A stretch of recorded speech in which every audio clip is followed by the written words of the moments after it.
আসসালামু আলাইকুম, welcome to my YouTube channel. আশা করছি সবাই ভালো আছেন। আলহামদুলিল্লাহ আমি ভালো আছি।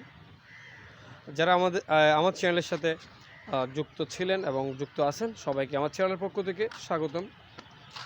আর যারা এখনও পর্যন্ত আমার চ্যানেলটি সাবস্ক্রাইব করেন নাই, প্লিজ কাইন্ডলি চ্যানেলটি একটু সাবস্ক্রাইব করবেন। আর যারা নন সাবস্ক্রাইবার আছেন, যারা আমার ভিডিওগুলো কন্টিনিউয়াসলি দেখেন, আপনাদেরকে অবশ্যই আমার একটা রিকোয়েস্ট রইল, আপনারা অবশ্যই আমার চ্যানেলটি সাবস্ক্রাইব করে রাখবেন প্লিজ। প্রতিনিয়ত আমার ভিডিওগুলো এবং লাইভ আপনার কাছে সবার আগেই যাবে।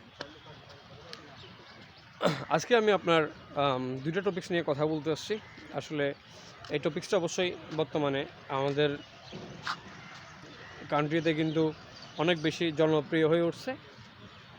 আমি চাচ্ছিলাম কি এই টপিক্সটা নিয়ে একটু কথা বলি। ওইটা হচ্ছে যে আপনার ঘরের বাচ্চা যারা আছে সবাইকে আর্লি মোবাইল দিবেন না।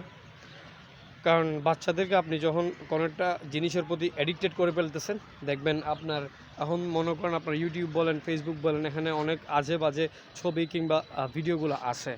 বাট আপনার একটা জিনিস করতে হবে কি, আপনার ছেলেকে আপনি অন্য দিক থেকে অন্য একটা জায়গা দিয়ে কি ওকে কি বিজি রাখতে হবে।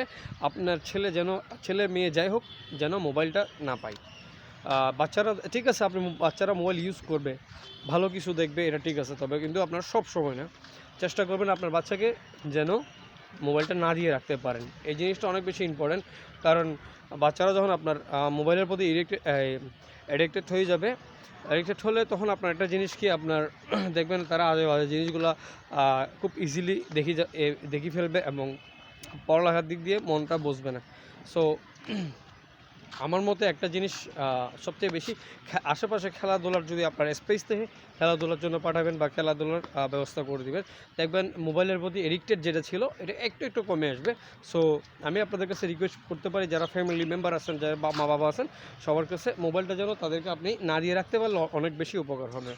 সো আপনারা যারা আমার সাথে একমত অবশ্যই আপনারা কমেন্টস করে জানাবেন যে বাচ্চাদেরকে আর্লি মোবাইল না দেওয়াটা কি বেটার নাকি। ধন্যবাদ।